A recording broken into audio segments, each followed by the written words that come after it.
Man, I can't believe One Piece finally has 1,000 episodes. That's insane. I wonder what they're doing to celebrate. Oh, hey look, looks like Crunchyroll did something. Let's check it out. この世のすべてを手に入れた男、海賊王ゴールド・ロジャー。 Ah, come on! Hey, you!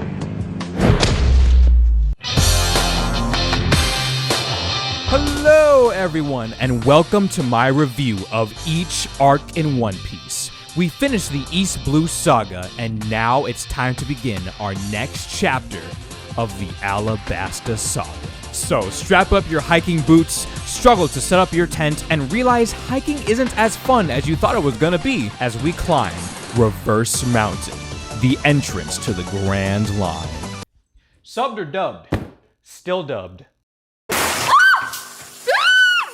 Reverse Mountain is 2 episodes and 5 chapters. How the hell is the 7th arc in the series shorter than the first one? Screw it, makes my job easier. The Straw Hats are sailing towards the Grand Line, and who the hell is this? Did I miss something? This is Apis, a character from the filler arc, Warship Island, that takes place in between Logtown and this arc. Some of the canon material is mixed in with the filler, but for the purpose of this video, we're just gonna ignore the problem. Anyways, Nami goes into one of her Freak Out Friday sessions again because she realizes they've entered the Calm Belt, a sea sandwiched between the Grand Line that has no wind, meaning they can't sail. And to make matters worse, it's home to the Sea Kings. Oh, thank God she's dead. The Straw Hats eventually make it out of the Calm Belt and continue sailing. They arrive at the Red Line, a giant mountain that separates the 4 seas, and in the middle leads to the Grand Line, known as Reverse Mountain. With the power of her big brain, Nami explains how to get up the mountain. They ride up the mountain and... I despise the entire lot of you!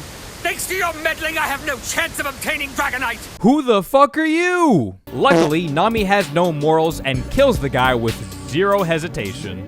Before the cops arrive, they ride up Reverse Mountain, and on the way down, Zoro points out a weird noise. They get closer to the sound, and it turns out it's... John Cena! He's gonna get in the Nah, it's actually a giant whale covered in scars. But John Cena would have been way cooler. I'm just saying. How are we supposed to fight a 100-ton whale? So there's this pretty neat book called Moby Dick. Would be pretty useful in this situation. Luckily, animal rights activist Luffy comes up with the bright idea to shoot a cannonball to stop themselves from smashing into the whale. The ship does get a bit damaged, but thankfully, animal rights activist Luffy is a very forgiving person. Fuck you, Eddie! His methods are unorthodox. The whale opens up its mouth and starts sucking up a lot of water, including the Straw Hats. Luffy manages to climb up, but the whale goes back into the water.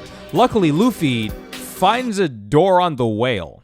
I was never good at biology, but that doesn't seem right. The Straw Hats find themselves inside the outside of the whale? What the fuck? And see a small island house. They are immediately attacked by a giant squid, but the squid gets impaled by the owner of the house. Usopp threatens the old man to explain himself, or they'll shoot him.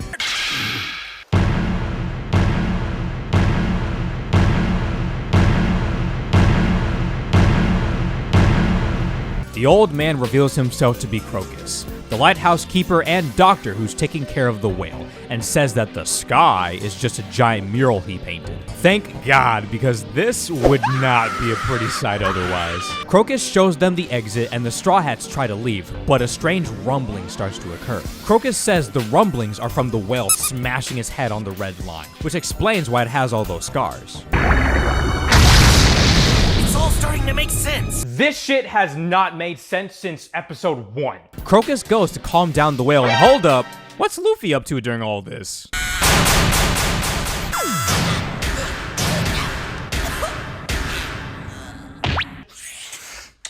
I regret asking. A couple of hoodlums named Mr. Nine and Miss Wednesday show up with the intentions of killing the whale to feed their village. Luffy kamikazes into them and they land on the ship. Crocus demands that Mr. Nine and Miss Wednesday leave Laboon alone, but they attack regardless. Luckily, Crocus also used to play football back at UT and blocks the cannonballs. Luffy bunks them on the head, and later Crocus tells the Straw Hats the story of why Laboon hates Reverse Mountain so much.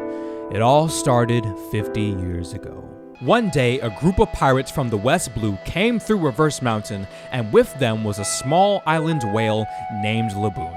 They meet up with Crocus and partied for a bit. Eventually, the captain asks Crocus to take care of Laboon till they come back from the Grand Line in 3 years, because they don't want Laboon to get hurt. Then they set sail. Unfortunately for Laboon, this was 50 years ago and they haven't come back. At first, Sanji thinks they must have died, but Crocus says they abandoned Laboon. Crocus tried to explain this many times to Laboon, but he wouldn't listen. Well, yeah, it's a fucking whale. Like, I don't think he understands you, period. And so, Laboon constantly smashes his head against the red line in hopes that he can go see his friends again on the other side, still believing they are coming for him. Wow, I can't believe these assholes just abandoning their friend like that. Spooky, scary skeletons and shivers down your spine. The Straw Hats exit the whale, and after hearing such a sad tale, animal rights activist Luffy decides to cheer up Laboon. Fuck you, Annie! I'm starting to think Luffy isn't fighting for animal rights. Luffy calls the fight a draw and promises that he'll come back to Reverse Mountain to settle the score. But until then, Laboon has to stop smashing his head on the red line, and they mark it with a promise. Mr. 9 and Miss Wednesday try to escape, but Mr. 9 realizes he left his important compass back on the Straw Hat ship. And things go from bad to worse as Mr. 13 and Miss Friday, aka the Unluckies, show up to punish them for failing their mission. Meanwhile, the Straw Hats chill for a bit and Nami goes on another freak out as she realizes her compass isn't working right. Crocus explains a bunch of jargon about how normal compasses don't work in the Grand Line, and they need a special one called a log pose, which is what Mr. 9 dropped on the Going Merry. The Grand Line has many different paths for pirates to follow, but no matter which path you take, they all lead to the final island known as Raftel. Only Gold Roger and his crew have been known to reach the island, and it's rumored that the One Piece is there too. The Straw Hats head out, but before they do, Mr. 9 and Miss Wednesday show up and asks them to take them back to their hometown known as Whiskey Peak.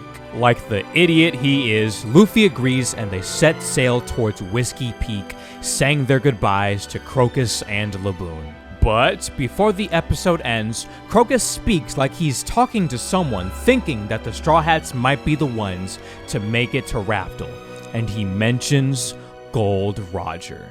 To be continued.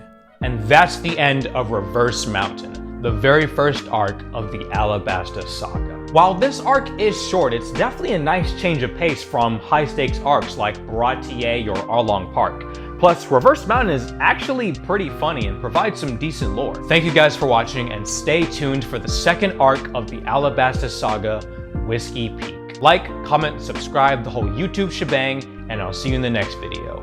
Merry Christmas.